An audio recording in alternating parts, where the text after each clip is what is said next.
Bagi Beringaria 897 FM, macam-macam kisah yang diketengahkan dalam rancangan Misteri Jam 12. Dan ingat, setiap kisah hanya satu hiburan. Berikut ini adalah kiriman seorang guru sekolah. Dan beliau berkongsi pengalamannya. Guru sekolah tadika lebih tepat lagi. Pengalaman misteri yang berlaku ini di salah sebuah sekolah tadika. Di atas N Block, rumah kosong. Banyak ataupun ramai penduduk-penduduk telah pun dipindahkan. Blok itu dah kosong untuk beberapa bulan. Di bawah pula sekolah tadika yang masih lagi beroperasi menunggu tempat yang baru. Jadi bagaimana saudara? Pengalaman yang menyeramkan ini berlaku ketika guru yang bernama Siti Balkis berkongsi pengalaman kisah yang menakutkan. Ada seorang pelajar yang beliau terpaksa tunggu ibu dan ayah jemput sebab mereka datang lambat. Sekolah tadika ataupun kindergarten ni habis tamat sekitar pukul 6 petang. Ibu dan ayah paling lewat pun pukul 7 malam baru akan sampai jemput anak-anak pulang ke rumah. Tetapi ada seorang pelajar, Siti Balkis. Ibu dengan ayah telefon katanya akan datang lewat sedikit sebab ada hal yang perlu diselesaikan. Jadi bila menjaga anak muridnya, pelajar perempuan yang berusia 5 tahun dalam sekolah tadikanya, kelas ataupun sekolah kindergartennya ni, dikatakan di sinilah. Siti Balkis mengatakan ibu dan ayah hanya sampai pukul 9:30 malam. Saya mula-mula tidurkan dia. Saya tepuk dia sampailah dia tidur. Dan barulah saya kemas apa yang patutlah. Saya buat kerja-kerja saya sehabis. Saya mark kertas-kertas yang saya berikan awal tadi untuk murid-murid saya buat. Tiba-tiba saya terdengar bunyi sesuatu di pantry dalam kindergarten saya. Saya pun bangun. Bila saya masuk pantry, nampak kisi ada mangkuk-mangkuk plastik. Semua habis jatuh di atas lantai dapur. Saya kutip satu persatu, saya letak balik. Bila saya letak balik, tiba-tiba nak keluar dari dapur, bulu rumah saya meremang. Kemudian saya dengar anak murid saya, Diana, seorang pelajar, seorang murid Melayu sedang berbual dengan seseorang. Dia bercakap dengan sesuatu dekat tingkap. Bila saya jenguk dari balik tembok di dalam kelas kindergarten saya, terperanjat kisi. Budak Diana ni berdiri dekat tingkap kemudian cakap dengan seseorang. Bila saya tengok di belakang, langsung tak ada orang kisi. Kemudian, bila saya sembunyi di sebalik tembok, saya panggil nama dia. Diana! Diana! Come! Pelajar tu lari. Datang ke arah dapur. Saya pimpin tangannya, saya tengok matanya, saya tanya.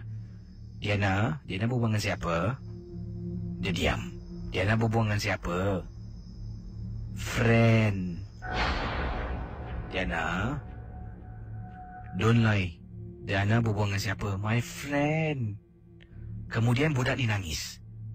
Nangis tak henti-henti. Diana, saya kata saya tak marah dia. Jangan nangis, saya nak tahu berbual dengan siapa. Dia angkat tangan dia tunjuk belakang saya. My friend. Kisi, kata Cikgu Siti Balkis, saya tak toleh belakang.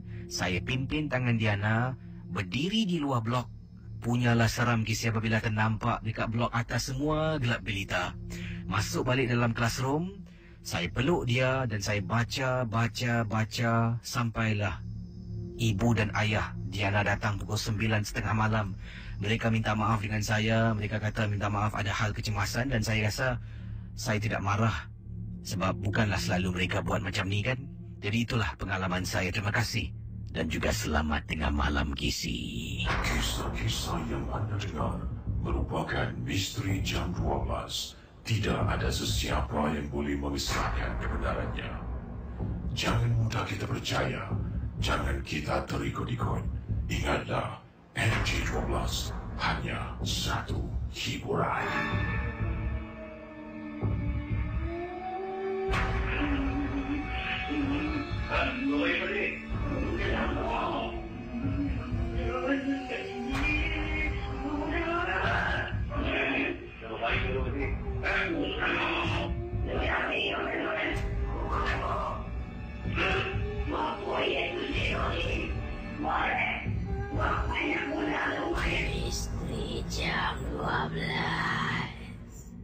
Oh, seram Saya baca awak punya cerita ni, saya kadang-kadang yang meremang dulu rumah. Macam mana? Ya. Boleh kata, my friend. Ditunjuk kat belakang lagi. Oh, nasib baik cikgu. Cikgu Siti Balkis. Sedap nama cikgu ni Nasib baiklah cikgu Siti ni tak toleh. Kadang kala ni kita manusia ni, yalah, selalu nak tahu. Kita dia panggil dalam bahasa Inggeris ni curious. Perasaan ingin tahu tu meluap-luap. Jadi bila orang tunjuk belakang, kita mesti nak tengok. Macam tu. Dari kecil, kita ada perasaan curious, nak tahu. Jangan pegang panas, tetap nak pegang juga panas. Dah kena tangan sampai panas. Jadi satu tindakan yang baik lah. Kalau anda seorang dalam situasi Cikgu Siti Balkis ni, seorang pelajar berbual dengan seseorang, ataupun anda seorang ibu, anak anda berbual dengan seseorang dalam rumah, walhal anda tengok anak anda berbual seorang. Bila tanya cakap dengan siapa, dia kata, mak cakap dengan kawan. Mana kawan awak? Tu kat belakang mama. Kalau saya dapat anak macam tu, saya hantar dia pergi umrah. Yalah, dia boleh mengaji ke apa-apa, tak apalah, seram babe. Baik, ingat setiap kisah yang diketengahkan dalam MJ12 hanya satu hiburan, tidak ada sesiapa yang boleh mengisahkan kebenarannya.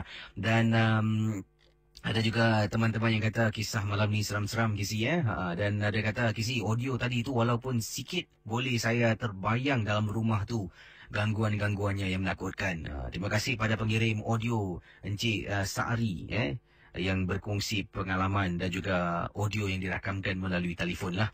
Dan saya akan kembali sebentar nanti, jangan ke mana-mana dengan lebih banyak lagi kisah anda dalam rancangan Misteri Jam 12. Misteri Jam 12 malam. Misteri Jam 12.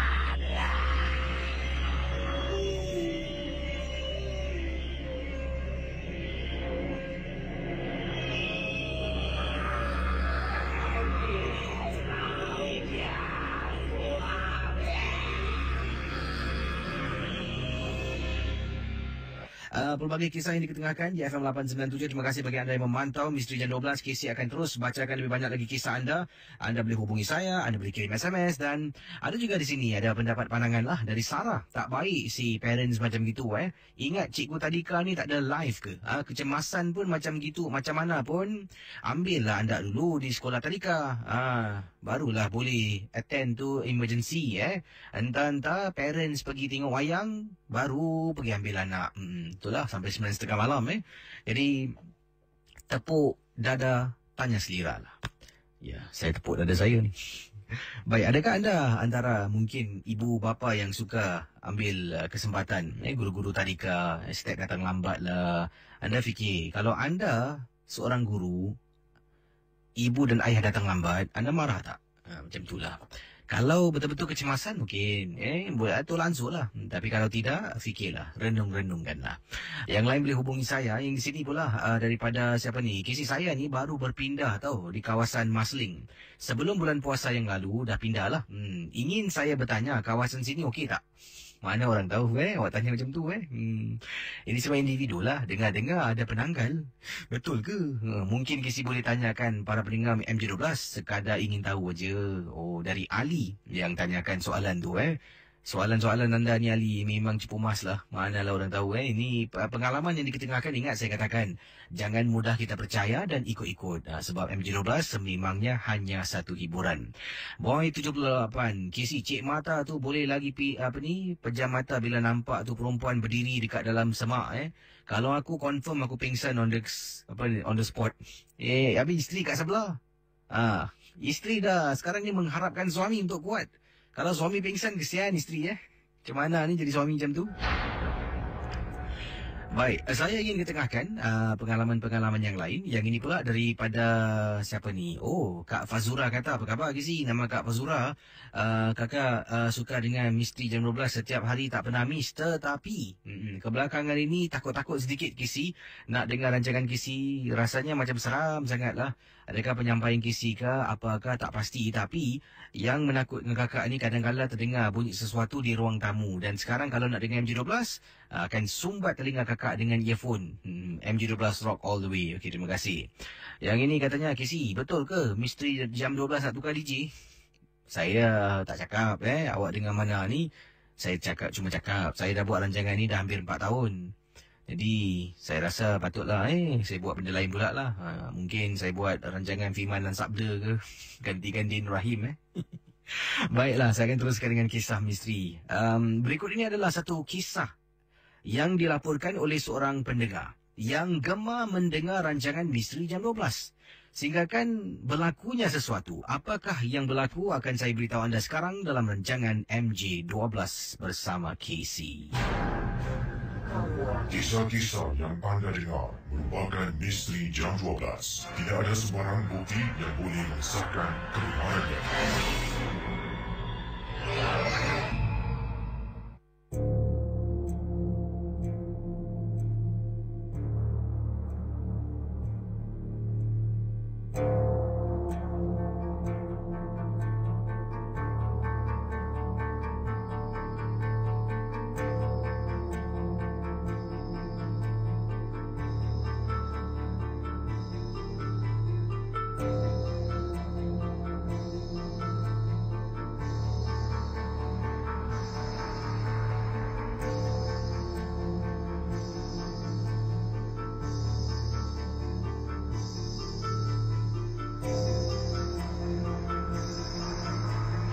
Baik pendengar, ini adalah kiriman SMS yang saya terima. Yang saya katakan awal tadi, seorang pendengar penggemar rancangan MJ12. Dan sekarang ini ada sedikit selisih faham dengan mungkin jiran sebelah. Saya tak tahulah berapa kuat anda buka radio anda. Tapi mengikut daripada Nora kata, saya penggemar MJ12. Memang suka. Suami ada, suami tak ada, saya tetap dengar.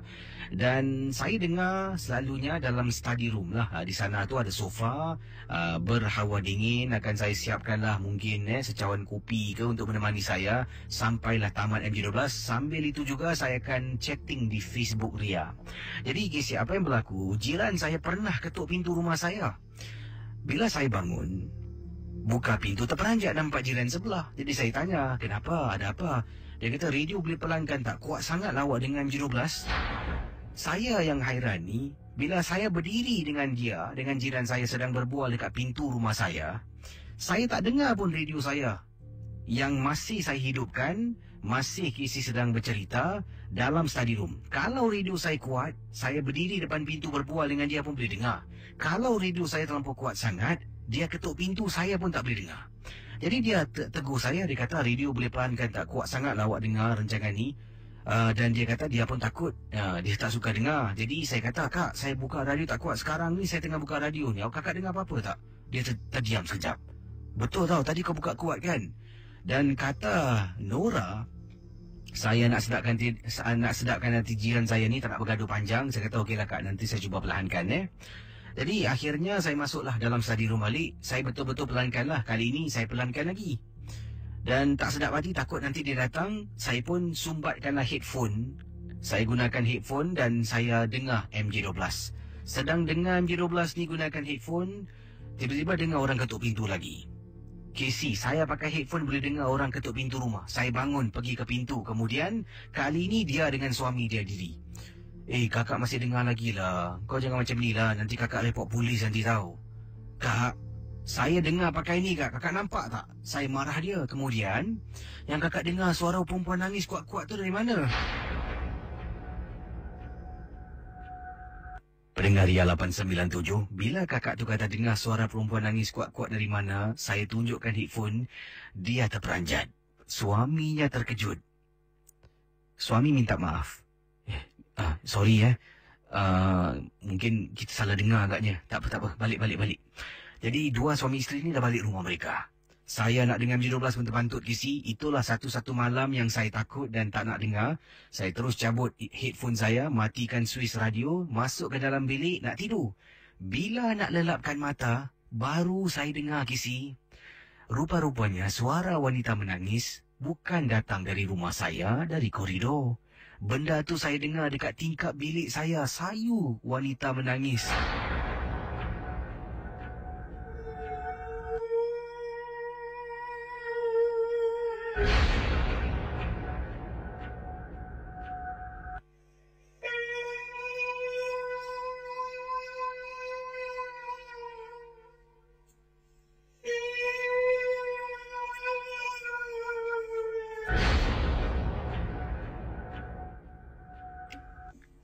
Kata Nora, malam tu malam satu-satunya malam yang paling saya takut mendengar rancangan MJ12.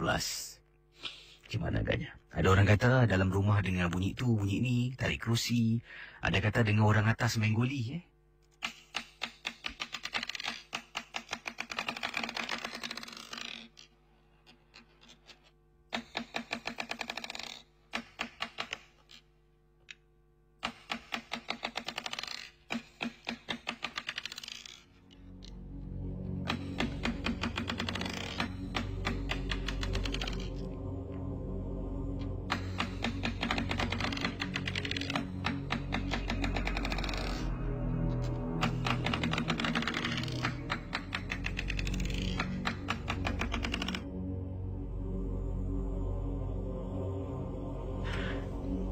Saya akan teruskan dengan kisah selanjutnya dari Linda. Hello Linda, selamat pagi. Hello, selamat pagi. Linda buat panggilan dari mana ni? Daripada Ulen. Dan pengalaman Linda tentang apa? Silakan. Okey, tentang rumah saya. Sebab sejak kebelakangan ni, saya ni selalu keluar dengan kawan-kawan motor. Kita orang selalu suka pergi adventure. Jadi adventure tu datanglah dekat dengan Woodland Stadium whereby is at Woodland Hill Park sana lah. Jadi bila dah sampai sana tu, kita orang jalan-jalan, turun tangga sana sunyi lah, gelap lah. Dengan tertibanya kita nampak macam bayang putih dekat belakang pokok. Tapi kita orang pun mula tak perasan sangat. Kali bila kita orang dah turun daripada tu tangga, daripada belakang dengan lajunya kain putih tu imbas kita. Jadi sebelum tu pun saya dapat ambil gambar juga. Jadi saya bawa balik tu gambar, saya simpan sampai esok pagi, 1 minggu yang dalam, terus saya demam. Jadi saya pun tak puas hati, saya tengok tu kamera, saya masukkan kat laptop, cek. Rupanya kita orang dapat tu gambar. Jadi macam mana lepas tu apa anda lakukan dengan gambar tersebut? Dengan lincah saya tunjuk mak saya tu, mak saya suruh saya buang tu, mak saya bising juga. Pergi tempat yang bukan-bukan. Mak saya cakap macam itu, dah tahu kakak ipar kau ngandung kat rumah. Lagi yang pertama kan darah manis, mak cakap macam itu, pergi tempat yang bukan-bukan. Habis yang sejak saya simpan tu gambar terus, dengan tak serta-merta terus boleh demam 1 minggu. Dengan kawan-kawan yang lain semua demam. Ada gangguan lah ni Yelah. Habis dah gitu tak apa, dekat rumah pula. Abang saya pula tidur luar lah, abang saya pertama. Sebab kakak ipar saya dengan abang saya yang nombor 2 tidur kat bilik. Saya pun tidur bilik. Jadi abang saya yang pertama tidur luar. Jadi abang saya pun kadang-kadang bising juga. Cakap sejak kebelakangan ni, abang tengok abang tidur kat luar pun macam tak tenteram. Pasal katanya dekat dapur dengar bunyi pinggan orang susun. Dengar bunyi orang pinggan susun. Habis dengar macam ada imbas orang jalan kaki. Macam sebab dia tidur dekat luar kan. Jadi dia kata dia ada imbas orang jalan kaki ni semua. Habis itulah dia bilang bapak juga. Sejak tu bapak dia bising jugalah. Dan terima kasih Okey. Baik, silakan 669-11897, 669-11897. Anda boleh ketengahkan kisah misteri anda dalam rancangan Misteri Jam 12. Ingat, setiap kisah yang diketengahkan hanya satu hiburan saja. Tidak ada sesiapa yang boleh mengesahkan kebenarannya.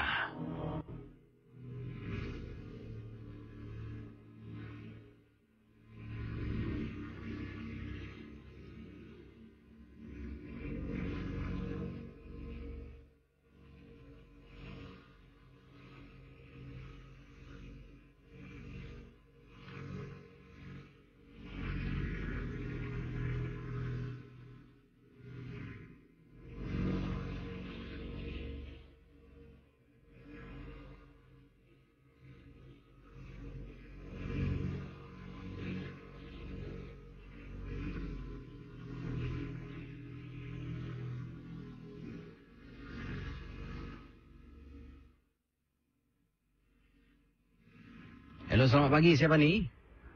Hello. Hello. Hai, siapa ni? Saya Nur Hafizah. Saya buat panggilan daripada JB.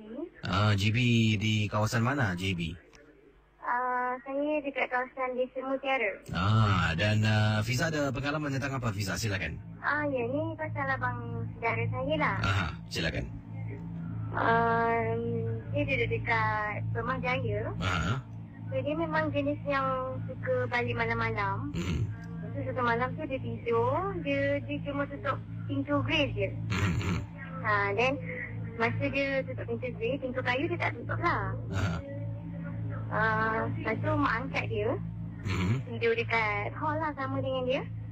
Mak angkat dia tersedar dia nampak ada perempuan cantik diri depan pintu grill sambil goyang badan macam menyanyi macam tu lah, macam seronok tu tengok cara dia tidur.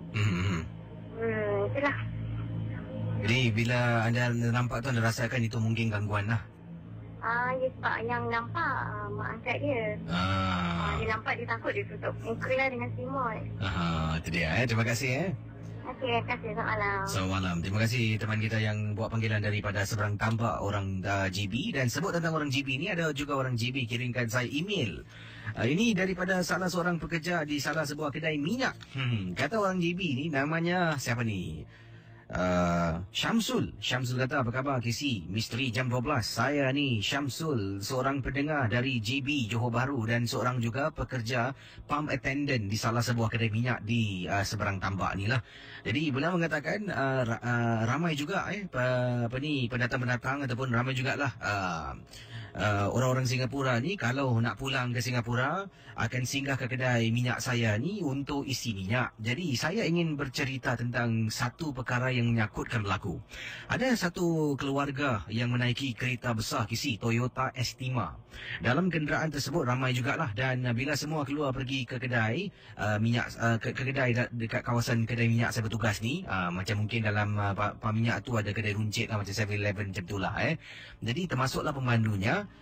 Di tempat duduk belakang ni ada seorang makcik tua. Saya rasa nenek kepada keluarga ni. Jadi saya pun lap-lap tingkap lah, lap tingkap depan, lap tingkap belakang. Jadi keluarga ni masih berada di dalam. Yang peliknya, apabila si salah seorang daripada ahli keluarga ni kembali ke dalam kereta tersebut untuk ambil beg yang tertinggal, beg duit lah mungkin nak belanja agaknya. Jadi kata Syamsi, apabila dia buka pintu dan dia masuk ke dalam, saya pun sempat juga jenguk kat belakang tu. Memanglah nenek dia rupanya. Dia pun berbual, dia kata, "Nik, nak apa-apa tak?" Neneknya cuma diam giling kepala, tak nak apa-apa. Tak apa. Yang menakutkan sangat-sangat, saya toleh KC, saya nampak neneknya sedang berbual dengan seseorang tempat duduk belakang. Hairan, di tempat duduk belakang neneknya hanya seorang saja. Jadi saya pun buat bodoh lah. Kemudian apa yang berlaku KC, neneknya akhirnya keluar dari kereta. Kemudian saya berdiri betul-betul di hadapan kereta sambil menunggulah keluarga tu pulang ke tempat kenderaannya. Nenek berdiri, datang ke arah saya dengan mata yang dia beliakkan. Dia cakap pada saya, "Kau jangan cakap apa-apa yang kau nampak." Kenapa dengan orang tua ni? Rasa tak sedap hati, saya terus angkat kaki jalan pergi ke kenderaan lain. Itu saja pengalaman saya. Terima kasih. Siapalah yang nak pergi kepo cakap dengan anak-anak dia. Terima kasih KC. Dari Syamsi. Terima kasih Syamsi, pendengar dari Johor Bahru berkongsi pengalaman. Okey, silakan 669-11897. Kisah misteri anda akan saya ketengahkan selepas pesanan berikut ini. Baik, macam-macam kisah pada malam ini. Ada yang seram, ada yang yang mencurigakan. Tapi yang penting sekali, ingatlah setiap kisah hanya satu hiburan. Dan saya akan teruskan dengan pengalaman-pengalaman anda di Ria 897 FM. Ada juga di sini beritahu saya tentang ada pertanyaan yang saya tak boleh jelaskan sebab saya bukan seorang pakar. Jadi mungkin saya akan hubungkan anda dengan seseorang yang boleh mungkin menjawab ataupun anda sendirilah boleh tanya orang-orang pakar ni. Baik, ada juga berikan komen ni daripada teman kita. KC, sekarang kalau ibu bapa datang lambat untuk ambil ataupun jemput anak-anaknya dari kelas-kelas tadika ni, mereka akan didenda tau. Ada sekolah denda sampai $10 setiap setengah jam. Dan duit ini akan diberikan kesemuanya kepada guru yang menunggu untuk ibu bapa yang lambat. Ini untuk mencegah ibu bapa dari mengambil kesempatan. Hanya untuk pengetahuan KC saja. Salam Kopi Halia. Oh, ya ke? Oh, bagus tu Kalau boleh hari-hari lah datang lambat. Hari-hari dapat duit ekstra Setengah jam $10, 1 jam $20. Wah, kaya tu. Okey, yang ni pula dari pendengar kita yang lain. Dari siapa ni? Okey. Ini dari Atiliah katanya Casey. Wah, nama jati saya. Atiliah kata, saya juga seorang guru tadika. Saya juga pernah menunggu bapa, ibu dan bapa murid yang agak lambat datang. Dan sekitar pukul 9 malam lah. Dan apa yang berlaku, pelajar ini adalah pelajar Melayu. Ibu dengan bapa budak ni datang lambat. Oh, ni kisah bagus ni. Sekejap saya tengok ni bawah ni. Sebab ni saya belum semak ni, jadi saya nak dia, kalau saya bercerita tu bunyi dia sedap sikit lah. Bila saya dah faham. Okey, saya akan baca kisah berikut ini untuk anda semua. Ini satu lagi kisah tentang guru tadika yang tunggu ibu dan ayah anak muridnya. Dan datang pukul 9 malam. Janji jemput anak pukul 6. Ini datang pukul 9. 3 jam guru tunggu. Ini bermakna 1 jam $20, 3 jam. Wah, kaya tu $60. Jadi bukan tentang duit, tetapi tentang pengalaman seorang guru, Atiliah namanya, berkongsi peristiwa. Dan ini adalah kes yang benar-benar. Apakah kisahnya? Kita ikuti Misteri Jam 12. Baik teman pria 897, kata Atiliah, ibu dan ayah kepada anak muridnya datang lambat. Orang Melayu kita lah. Jadi sebenarnya saya pun tak tahu. Mereka memberitahu ada kecemasan. Dan saya diminta untuk jaga anaknya sekejap. Dan mereka akan kembali untuk jemput anaknya selepas mereka dapat selesaikan kecemasan tersebut. Saya pun tak nak kepo, tak nak tanya panjang. Saya telefon tunang saya, suruh jemput saya lambat sedikit sebab katanya di sini kena jaga sampailah budak ni boleh pulang. Jadi tunang saya pun kata, okeylah, dia akan datang lambat sedikit. Dan bila saya jaga budak ni tidur. Tidur Casey. Pukul 6.30 dia dah penat. Saya rasa dia lelapkan mata. Sedang saya tunggu, tiba-tiba ada seorang makcik tua dekat depan pintu tadika. Saya pun bangun. Saya tanya, cik cari siapa? Dia cakap, cik cari cucu makcik. Ada tak ke sini? Cucu makcik siapa nama? Dia pun sebut.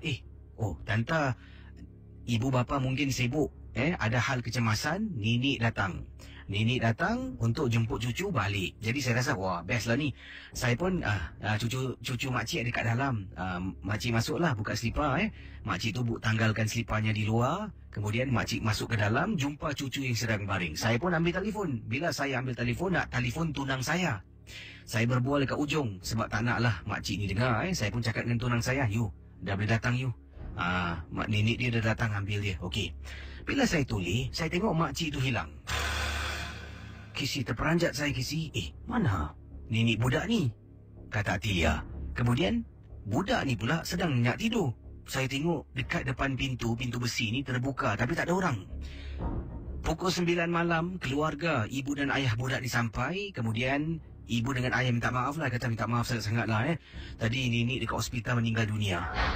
Saya terperanjat Casey. Tadi saya nampak seolah-olah macam neneknya datang. Saya pun tak pernah lihat neneknya macam mana. Tapi orang tu mengaku dia nenek kepada budak ni. Bila saya dengar dia kata macam tu, saya terkejut. Dan Casey memang benar. Keesokan harinya, hari sekolah. Tapi budak ni tidak ke sekolah. Dan bila kembali, ibunya mengantar satu surat lah. Mengatakan certificate of death, ada kematian yang telah pun berlaku. Dan saya tak berani nak tanya kepada keluarga ini sebab itu adalah sesuatu perkara yang sensitif. Tapi saya cuma menganggap itu mungkin kali terakhir nenek nak melihat cucunya yang sedang saya jaga. Terima kasih Casey. Kisah-kisah yang anda dengar merupakan misteri jam 12. Tidak ada sebarang bukti yang boleh mensahkan kebenarannya. Saudara pendengar yang 897, anda sedang bersama saya Casey dalam rancangan Misteri Jam 12. Terima kasih bagi yang suka dengan rancangan ini. Ada yang beri komen, ada yang beri pendapat, pandangan daripada siapa ni? Ini dia. Kak Fina kata, Casey, kakak suka dengan MG12. MG12 setiap malam. Kalau boleh hari Sabtu dengan hari Ahad pun buat MG12 lah Casey. Casey tak buat, DJ lain pun jadilah. Sepi malamku tanpa cerita hantu. Kak Fina Wah, ini fanatik ni Baik. Macam-macam kisah saya terima. Ada juga katanya di sinilah Ni mungkin pendapat pandangan lah. Salam Casey, boleh tolong sebut nama saya tak? Siti, thanks. Okey, dah sebut pun berapa ramai lah orang kat Singapura nama Siti ni. Yang ini dari kata teman kita, Casey, memang betul. Sekolah kakak pula, kalau lambat 5 minit $5. Kalau lambat 10 minit, $10. And so on. Banyak parents tak happy kasi marah. Yang ni katanya teman kita ni, siapa ni?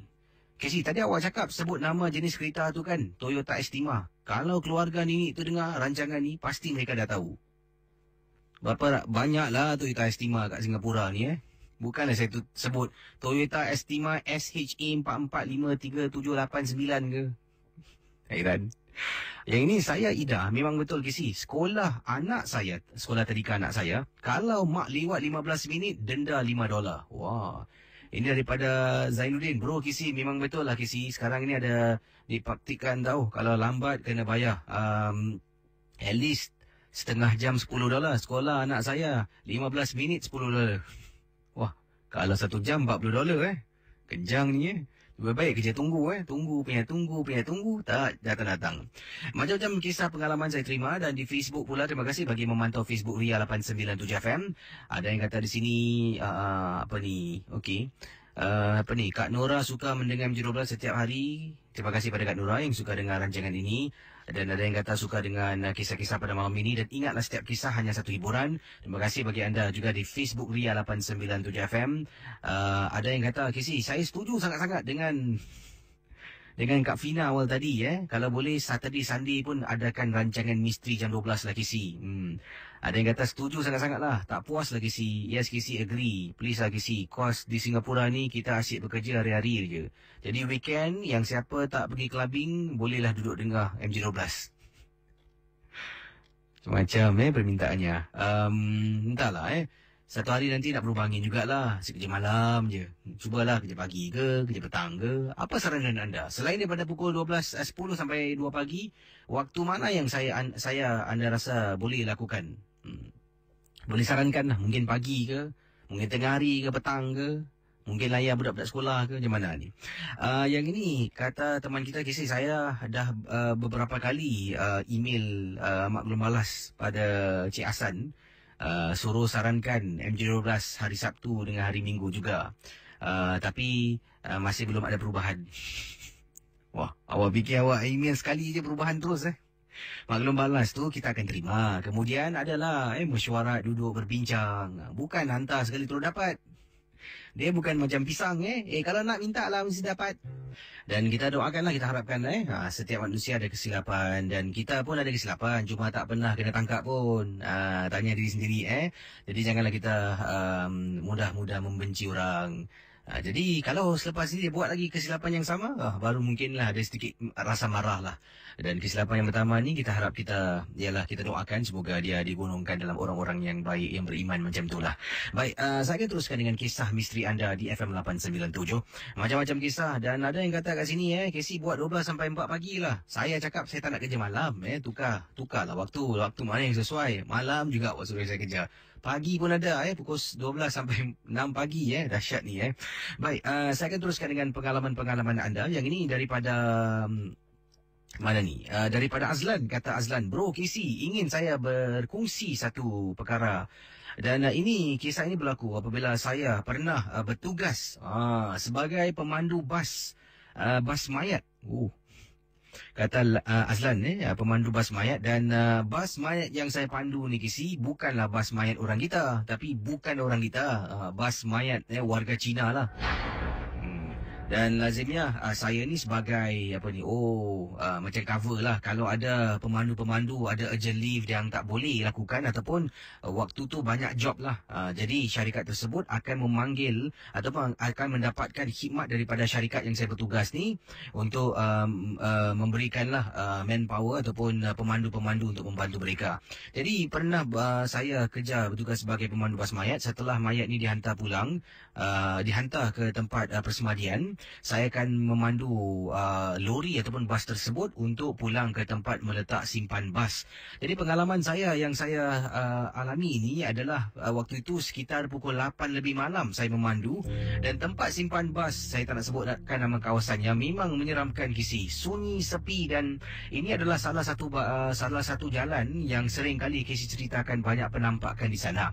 Sedang saya memandu ni Kisi, belakangnya gelas kaca, boleh nampaklah keranda tu. Saya macam rasakan keranda tu macam bergerak, ada orang buka.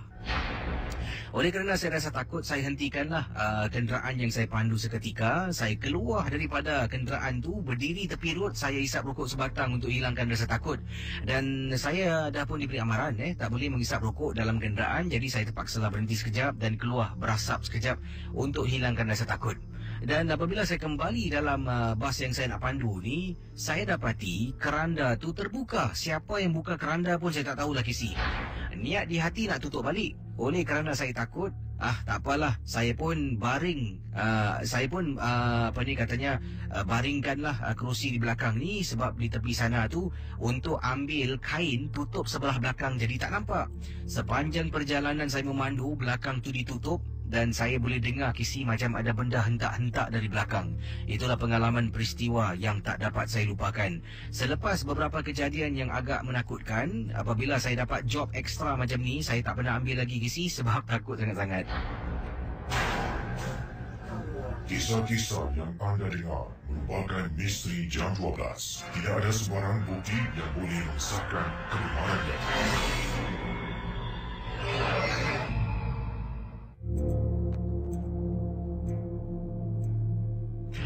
Boleh anda hubungi saya 669-11897. Hello, selamat pagi. Hello. Hai, selamat pagi, siapa tu? Ali. Silakan, ada pengalaman tentang apa ni? Okey, ada pengalaman tentang di jalan saya kat JB kat Johor. Saya kerja dekat Singapura tapi saya duduk kat Johor. Okey. Jadi pengalaman anda ketika apa? Sedang memandu ke menunggang motosikal macam mana? Sedang roadblock. Masa tu roadblock kat Johor. Saya duduk kat Ulu Tiram tau. So saya balik kerja dari Singapura dah pukul 11 saya pergi kerja. So saya sampai Khattam semua lepas tu dah pukul 12 lah. So ada satu kawasan tu kat Johor tu, Puteri Wangsa tempat tu. Ada roadblock. So polis tu dia nampak saya, dia tahan saya lah. So dia tahan saya, dia suruh pergi ke tepi lah. So depan saya tu ada jeep mayat. Dia dekat JB ni diorang pakai jeep tu macam polis jeep tu. Jeep tu dia macam jeep mayat. Kalau ada accident dia nak bawa mayat tu kan. Okey. So saya betul-betul depan jeep tu. So saya tengah berdiri, dia check ada punya IC, dia semua tengah check tau. Lepas tu saya nampak dalam jeep tu macam ada orang tengah baring. Dia pakai baju warna putih. Jeans biru yang macam kena koyak-koyak lah. Kepala dia dah baring ke kiri tau. Dia macam ketolek ke kiri. Lepas tu saya dah check saya punya IC semua. Saya tanya dia, accident ke tadi? Dia cakap ada. Kenapa dia tanya? Chef, kenapa orang ni tak hantar pergi hospital? Dia tengok, mana ada orang kat sini dia? Awak jalan. Dia terus halau saya terus keluar dari tempat. So dah esok hari pula, kat situ juga dia jumpa saya balik. Roadblock juga. Dia tengok saya, dia suruh jalan. Dia tak berhenti saya. So je sikit. Terima kasih Sikit. Ada lagi satu ni, boleh saya cerita? Boleh silakan. Okey, pengalaman yang Sisi cakap ada dalam telefon ni. Di mana? Telefon. Telefon, yes. Saya pernah pengalaman satu kali. Masa tu 2007. Saya punya isteri dia belajar dekat salah satu universiti kat Selangor, Bangi tau. So saya call dia time tu dalam time maghrib tau. Saya tengah berbual dengan dia. Sekali tiba-tiba ada lagi satu suara dekat belakang dia. Panggil nama saya tau. Dia panggil dia Ali. Suara ni macam suara adik saya perempuan. Dia dekat college tau ada tu. So saya tanya, adik saya dekat situ ke? Tak ada lah. Adik awak bukan kat sini. Tapi siapa yang panggil tu? Jangan ambil ni, siapa yang panggil? Sekarang mana ada orang kat sini? Saya terus letak. Saya call balik. Ada orang jawab. Tapi dia macam tak ada suara. Banyak kali macam itu. Ini berlaku di anda kata tadi di kawasan mana tu? Di Selangor, Bangi. Terima kasih Okey, nanti. Kembali. Ini ada kiriman SMS yang akan saya ketengahkan daripada seorang pendengar ni, daripada mana ni? Daripada Kak Zahra. Cakap tentang nama Kak Zahra ni teringat cikgu saya, mungkin cikgu bekas guru sekolah rendah. Mungkin sedang mendengar sekarang ini. Apa khabar Cikgu Zahra? Dah lama tak jumpa cikgu Dulu saya sekolah rendah Tangling lah. Jadi Cikgu Zahra ni baik orangnya. Selalu tolong bantu saya Baik, kata Kak Zahra, pengalaman yang kakak nak ketengahkan ni Gisi adalah berkaitan dengan anak kakak. Dia adalah seorang pelajar fashion, pereka fashion dan fashion and arts. Jadi ada satu exhibition yang dia telah pun ambil bahagian. Dipendekkan ceritalah kata Kak Zahra di sini pengalaman yang menyeramkan ini berlaku dalam rumah. Rumah kakak ni rumah mansionette 2 tingkat. Jadi salah satu bilik dekat atas ni bukan dekat atas. Rumah kakak mansionette 2 tingkat. Salah satu bilik di bahagian bawah. Ada satu spare room untuk tetamu. Anak kakak gunakan untuk display fashion fashion art week yang akan beliau ambil bahagian dalam masa terdekat tu lah. Jadi benda yang dia lakukan, Kisi tahu tak patung-patung mannequin yang digunakan untuk fashion peragakan pakaian-pakaian. Patung-patung itu yang ditempa lah, dibuat khas untuk pertunjukan fashion ini, diletakkan dalam bilik yang kosong di bahagian bawah rumah. Patung ni semua tak ada muka. Mukanya putih, kemudian tapi dia gunakan rambut sampel dan semuanya berbaju warna merah. Ada yang berdiri, ada yang duduk, ada yang berdiri, ada yang duduk berlutut, ada juga yang sedang duduk di tepi katil, macam itulah diletakkan dan memakaikan, dan ini melambangkan sesuatu lah. Pernah diceritakan oleh anak kakak tetapi kakak tidak begitu faham. Tapi cerita tentang patung ni, dalam rumah kakak patung ni dah duduk lebih kurang seminggu sebab anak buat persiapan untuk exhibition. Jadi bila anak tak ada di rumah, waktu tu ingat lagi hari Jumaat, suami bertugas, anak kakak 2 orang, dua-dua keluar Kisi dengan kawan-kawannya, belum lagi pulang-pulang dah pukul 11 malam. Kakak pula sedang berada dalam bilik. Kakak punya hobi ni suka knitting, menjahit lah. Jadi bila kakak sedang duduk dalam bilik, tiba-tiba kakak terdengar bunyi orang lari-lari. Apa yang berlaku bila kakak keluar dari bilik, pergi ke tangga, dekat tangga tu kakak terperasan ada orang lari keluar. Bila kakak tengok betul-betul, terperanjat Kisi, kakak nampak seolah-olah macam patung yang berbaju merah tu merangkak keluar Kisi. Bila kakak tengok, kakak terus telefon anak, berkali-kali telefon, dua-dua tak boleh harap tak jawab, sampailah kakak tertidur ketakutan. Dan pada paginya baru kakak nak marah, suruh anak buang ataupun buatlah projek ni di tempat lain. Dan anak kata memang nak angkat pun. Hari Sabtu keesokan harinya merupakan exhibition lah yang anak kakak nak nak alihkan patung-patungnya itu. Jadi itulah pengalamannya, memang cukup menyeramkan lah. Yang ini pula ada teman-teman yang berikan komen macam-macam. Katanya, Kisi, saya sarankan kalau boleh, betul kata Kak Fina tadi, MJ12 hari Sabtu dan Ahad juga boleh diteruskan lah. Kami semua tak kisah siapa yang bertugas, asalkan ada cerita seram. Terima kasih daripada Lukman. Ini katanya macam-macam kisah lah. Terima kasih bagi anda yang kirimkan pendapat pandangan anda. Dan selanjutnya dari siapa ni? Kisi dah pukul 2, tak nak balik ke? Terima kasih lah pada yang kirimkan. Itulah kalau seronok bercerita, bercakap kan. Tak ingat nak balik. Saya jumpa anda esok malam lah dalam satu lagi episod Misteri Jam 12. Terima kasih banyak-banyak. Dan nanti rancangan malam ini pukul 10 malam Ria Charts. Okey, jadi ikuti Ria Charts bersama saya. Dan terima kasih bagi anda yang memantau, teman-teman pendengar dari JB. Tadi ada beberapa pendengar telefon, kirimkan email. Dan yang sedang mendengar di Tanjung Balai Karimun, di Batu Haji, di Kepulauan Riau. Apa khabar semua ibu-ibu? Ibu-ibu, bapa-bapa, Kisi mau pulang deh. Okey, selamat tinggal dan jumpa nanti.